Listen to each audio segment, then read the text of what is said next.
السلام علیکم ورحمۃ اللہ وبرکاتہ۔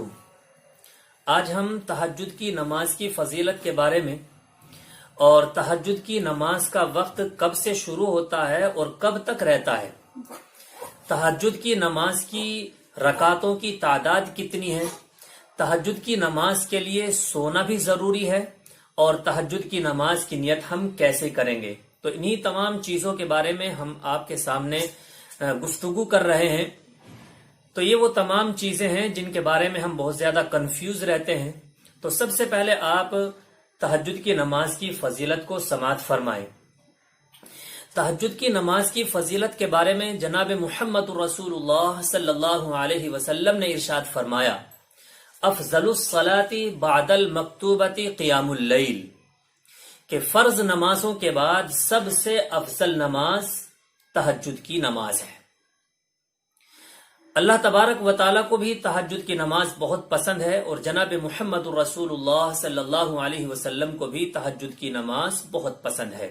اسی لیے آقا کریم صلی اللہ علیہ وسلم نے ہمیشہ تہجد کی نماز کا اہتمام کیا ہے۔ کبھی بھی تہجد کی نماز کی ناگاہ آپ نے نہیں فرمائی سوائے ایک رات کے، اور وہ بھی یہ سوچ کر کہ کہیں میری امت مشقت میں نہ پڑ جائے اور میری امت پر تہجد کی نماز فرض نہ ہو جائے۔ اس لحاظ سے حضور اکرم صلی اللہ علیہ وسلم نے ایک رات تہجد کی نماز مس کی ہے۔ تہجد کی نماز کا وقت کیا ہے؟ تہجد کی نماز کا وقت ہے عشاء کی نماز کے فوراً بعد سے شروع ہو جاتا ہے اور رات کے اخیر حصہ یعنی صبح صادق تک رہتا ہے۔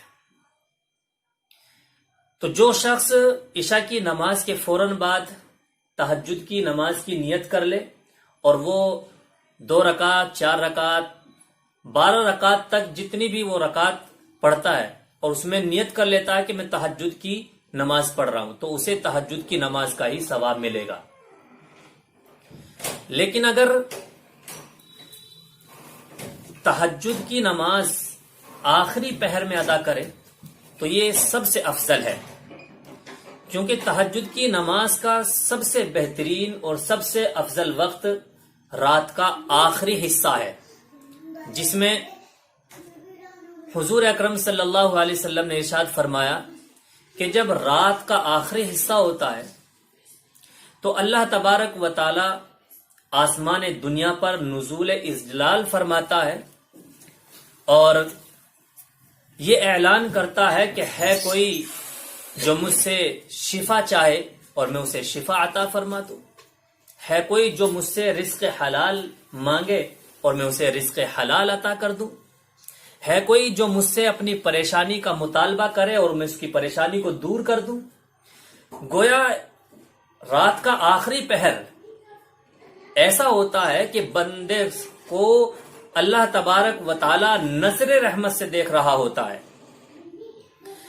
ہر وقت بندہ اللہ کو پکار کر دعا مانگتا ہے، لیکن اس وقت اللہ تعالی از خود بندے سے یہ کہتا ہے کہ مجھ سے مانگو میں دوں گا، تو یہ سب سے افضل وقت ہے۔ ایک حدیث میں ہے کہ جناب محمد رسول اللہ صلی اللہ علیہ وسلم نے ارشاد فرمایا کہ تو تہجد کی نماز کے لیے اٹھ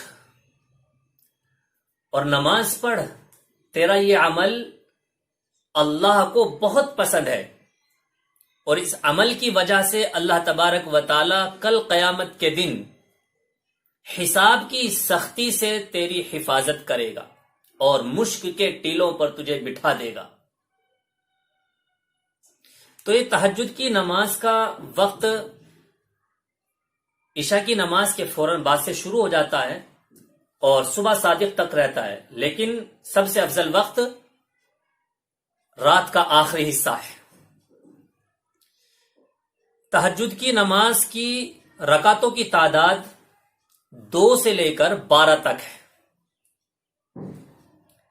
اس میں جس کا جیسا موقع ہے، مثلا رات میں آنکھ ہماری دیر سے کھلی تو اسے چاہیے کہ جتنا وقت ہمارے پاس بچا ہے، 2 رکعت پڑھنے کا وقت بچا تو 2 ہی پڑھ لیں، یہ نہ سوچے کہ میں 12 رکعت نہیں پڑھ پاؤں گا تو 2 بھی چھوڑ دے، ایسا نہیں۔ اگر آنکھ دیر سے کھل لے تو اسے چاہیے کہ 2 رکعت پڑھ لے، 4 رکعت پڑھ لے، جتنا وقت اس کے پاس ہے اتنی رکعتیں وہ پڑھ لے۔ زیادہ سے زیادہ 12 رکعتیں ہیں۔ ہاں 12 رکعتوں سے بھی زیادہ اگر کوئی پڑھنا چاہتا ہے تو وہ نفلی نماز پڑھتا رہے، کتنی بھی پڑھے، اس سے کوئی حرج نہیں۔ لیکن تہجد کی نماز بھی نفل ہے، لیکن تہجد کی نماز کی نیت کرنا صرف 12 رکعتوں تک محدود ہے۔ تہجد کی نماز کے لیے سونا کوئی ضروری نہیں ہے۔ جو ہمارے سماج میں یہ بات بہت مشہور ہے کہ تہجد کی نماز کے لیے سونا ضروری ہے، اگر نہیں سوئیں گے تو تہجد کی نماز کا ہمیں ثواب ہی نہیں ملے گا، یہ بالکل بے بنیاد اور غلط بات ہے۔ تہجد کی نماز کا سونے سے کوئی تعلق نہیں، لیکن سو کر جب اٹھتے ہیں اور پھر تہجد کی نماز پڑھتے ہیں تو یہ سو کر اٹھنے کے بعد تہجد کی نماز کا پڑھنا یہ افضل ہے، ضروری نہیں ہے۔ اگر کسی کو یہ ڈر ہے کہ میں رات میں اٹھ نہیں پاؤں گا تو اسے چاہیے کہ وہ عشاء کی نماز پڑھنے کے بعد ہی تہجد کی بھی نماز پڑھ لے، اسے تہجد کی نماز ہی کا ثواب ملے گا، اور 12 رکعت تک پڑھے۔ نیت ہم کیسے کریں گے؟ نیت میں کوئی فرق نہیں، جس طرح ہم 5 وقت کی نماز کی نیت کرتے ہیں اسی طرح تہجد کی نماز کی بھی نیت کریں گے۔ بس فرق یہ ہے کہ ہم تہجد کا نام لیں گے کہ میں تہجد کی نماز پڑھ رہا ہوں یا میں تہجد کی نماز پڑھ رہی ہوں۔ یہ نفلی نماز ہے کہ میں نیت کرتا ہوں 2 رکعت نماز تہجد نفل، تو اس طریقے سے ہم تہجد کی نماز یہ پڑھیں گے۔ پوری امت کو چاہیے کہ تہجد کی نماز پڑھے، یہ بندوں کے درجات کو بلند کرنے والی نماز ہے، اللہ سے قریب کرنے والی نماز ہے۔ اللہ تعالیٰ پوری امت مسلمہ کو نماز ادا کرنے کی توفیق عطا فرمائے۔